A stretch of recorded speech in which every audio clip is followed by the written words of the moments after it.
السلام علیکم ورحمۃ اللہ وبرکاتہ۔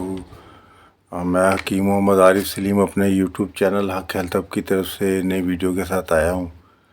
آج کی ویڈیو میں ہم خون کے پتلا ہونے سے ہونے والی علامات، بیماریوں اور علاج کے بارے میں بات کریں گے۔ جیسے اس سے پہلی ویڈیو میں ہم خون کے گاڑھے پن کی علامات، بیماریوں اور علاج کے بارے میں بات کر چکے ہیں۔ اسی طرح جس طرح خون گاڑھا ہوتا ہے، اسی طرح خون پتلا بھی اگر ہو جائے تو اس سے بھی بیماریاں پیدا ہوتی ہیں۔ خون جسم انسانی میں شوخ سرخ رنگ کا سیال ہے جو ہر وقت شریانوں اور وریدوں میں دوڑتا رہتا ہے۔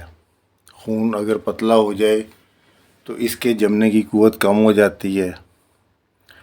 اگر ایسا مریض زخمی ہو جائے تو زخمی جگہ سے اخراج خون بند نہیں ہوتا اور مسلسل خون نکلنے سے مریض ختم بھی ہو جاتا ہے۔ خون 3 بڑے اجزاء کا مرکب ہے۔ اس میں سرخ ذرات، سفید ذرات اور خون کا پانی ہوتا ہے۔ اگر خون میں سرخ ذرات حد سے زیادہ ہو جائیں گے تو خون گاڑھا ہو جاتا ہے، جس کے بارے میں خون کے گاڑھے پن کی ویڈیو بنا چکا ہوں، جس کا لنک آپ کو ڈسکرپشن میں مل جائے گا۔ دوسرے سفید ذرات جس کی زیادتی خون کو پتلا کر دیتی ہے۔ تیسرا پانی جس کی زیادتی بھی خون کو پتلا کر دیتی ہے۔ اب ہوتا ایسے ہے کہ جو ایک چیز خون میں زیادہ ہوتی ہے تو دوسری 2 چیزیں کم ہو جاتی ہیں۔ خون پتلا ہونے کی صورت میں وائٹ سیل زیادہ ہو جاتے ہیں اور ریڈ سیل اور پانی کم ہو جاتا ہے۔ اب سب سے پہلے تو آپ یہ دیکھو کہ آپ کا خون کس وجہ سے پتلا ہو رہا ہے۔ اس کے بارے میں نے پہلے 3 ویڈیوز بنائی ہیں کہ جس سے آپ اپنے مزاج کے بارے میں جان سکتے ہیں۔ تو اس کا لنک بھی، تینوں ویڈیوز کا لنک بھی جو ہے آپ کو ڈسکرپشن میں مل جائے گا۔ اب اگر آپ کے خون میں وائٹ سیل کی زیادتی کی وجہ سے خون پتلا ہے تو اس کی بڑی علامات میں بلڈ پریشر کا زیادہ ہونا، گردوں میں سوزش کی وجہ سے پیشاب کا جل کر آنا، بڑا پیشاب مروڑ سے بار بار لیکن تھوڑا سا آنا، ہاتھ پاؤں کی تلیاں جلتی محسوس ہونی۔ ایسے لوگ بہت غصے والے ہوتے ہیں، کوئی چیز رکھ کر اب بھول جاتے ہیں، یعنی بھولنے کی بیماری بھی ہوتی ہے۔ اگر جلد پر کٹ وغیرہ لگ جائے تو خون بند ہونے کا نام نہیں لیتا، خون میں سوڈیم کلورائڈ کی زیادتی ہو جاتی ہے۔ حکمت میں اس کو صفرا کی زیادتی کہتے ہیں، ڈاکٹری زبان میں بائل کی زیادتی کہتے ہیں۔ جگر کی گرمی سوزش کے مریضوں کا خون بھی بائل کی زیادتی کی وجہ سے پتلا ہو جاتا ہے۔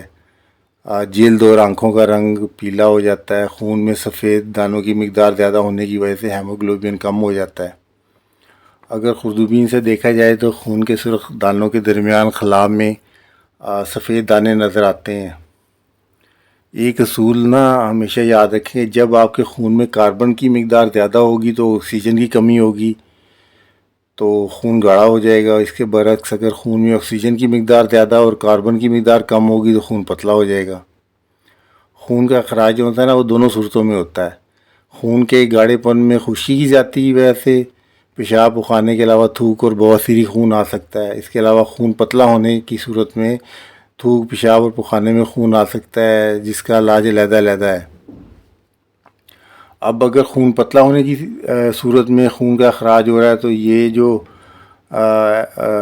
ایسا ہے کہ یہ جو پرہیز اسکرین پہ چل رہا ہے تو اس میں ایسا ہے کہ پیرے بنے ہوئے ہیں، مثلاً 1 2 3 4 5 اور 6۔ تو اس میں ایسا ہے کہ 4 نمبر پیرا اور 5 نمبر پیرے کی چیزوں کا پرہیز کرنا ہے۔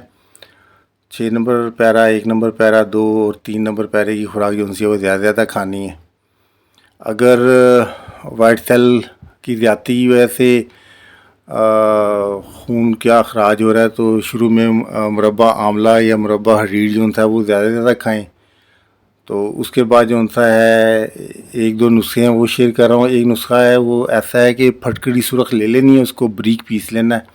تو مقدار خوراک اس کی 1.5 گرام ہے، تقریباً 3 کابلی چنوں کے برابر، یعنی بڑے چنوں کے برابر خوراک لے کے 1 پاؤ دودھ میں اچھی طرح جوش دینا ہے۔ تو صبح شام جو ہے وہ پلانا ہے۔ تو اس سے جو سی خون پتلا ہونے کی وجہ سے بلیڈنگ ہے وہ ٹھیک ہو جائے گی۔ اس کے علاوہ خون میں ریڈ سیل بڑھانا ہے تو اس میں ایسا ہے کہ ہیرا کسیس لے لینا، پنساری سے مل جائے گا، اس کو اچھی طرح بریک پیس لینا ہے۔ مقدار خوراک اس کی 2 رتی سے 4 رتی، یعنی چھوٹے سفید چنے کے برابر اس سے کم جو سی ہے، یعنی کہ 4 رتی ایسے زیادہ نہیں کرنی، 4 رتی 2 رتی سے لے کے 4 رتی تک، صبح دہی میں ملا کر اور شام کو گائے کے گرم دودھ کو ٹھنڈا کر کے اس میں ملا کر جو سا استعمال کرنا ہے۔ اچھا، اب یہ ہوتا ہے کہ بعض لوگوں کو خون پتلا ہونے کی وجہ سے بلیڈنگ ہوتی ہے، یعنی پخانے میں خون آ رہا ہوتا ہے، تو وہ ڈاکٹر کے پاس جاتا ہے یا کسی معالج کے پاس جاتا ہے، تو وہ جب اس کے منہ سے سنتا ہے کہ جی مجھے بواسیر کا خون آ رہا ہے، تو وہ اس کو بواسیر کی دوائی دے دیتا ہے۔ حالانکہ پہلے تشخیص کرنی چاہیے کہ آیا یہ بواسیری خون ہے، یعنی کہ خون کے گاڑے پن کی وجہ سے آ رہا ہے، یا خون کے پتلے پن کی وجہ سے آ رہا ہے۔ اگر خون کے پتلے پن کی وجہ سے بلیڈنگ ہو رہی ہے، تو اگر آپ اس صورت میں اگر آپ بواسیر کی دوائی استعمال کرو گے، تو بواسیر کی دوائی جو سی ہوتی گاڑے خون کو پتلا کرنے کی ہوتی ہے، اور اگر پہلے ہی پتلا خون کی وجہ سے بلیڈنگ آ رہی ہے اور آپ بواسیر کی دوائی استعمال کریں گے تو اس سے بلیڈنگ اور زیادہ ہو جائے گی۔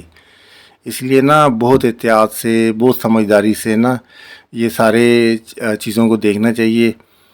اور اس کے علاوہ جو تھا نا، جن کا خون پتلا ہوتا ہے ان کو ایک تو بلڈ پریشر بہت زیادہ ہائی رہتا ہے، تو فالج جو تھا نا، ایسے مریضوں کو جن کا خون پتلا ہوتا ہے ہمیشہ رائٹ سائڈ کا ہوتا ہے، اور برین ہیمریج بھی رائٹ سائڈ کا زیادہ ہوتا ہے۔ تو اب دیکھ لیں نا اس میں فرق کتنا ہے، کہ یعنی کہ جو میں نے پچھلی ویڈیو بنائی ہے اس میں خون کے گاڑے پن کی وجہ سے جو فالج ہوتا ہے وہ لیفٹ سائڈ کا ہوتا ہے، اور برین ہیمریج بھی لیفٹ سائڈ کا ہوتا ہے۔ تو خون کے پتلے پن میں اور خون کے گہرے پن میں، گاڑے پن میں جو سا ہے کتنی جو سی ہے یعنی کہ فرق ہے، تو اس فرق کو سمجھیں اور اس کے مطابق علاج کروائیں۔ چلیں، دعاؤں میں یاد رکھیے گا، میرے اس یوٹیوب چینل کو سبسکرائب کیجیے گا، لائک کیجیے گا، دوستوں کے ساتھ، رشتہ داروں کے ساتھ شیئر کیجیے گا۔ اللہ تعالیٰ آپ سب کو جو ہے صحت مند زندگی عطا فرمائے۔ جزاک اللہ۔ اللہ حافظ۔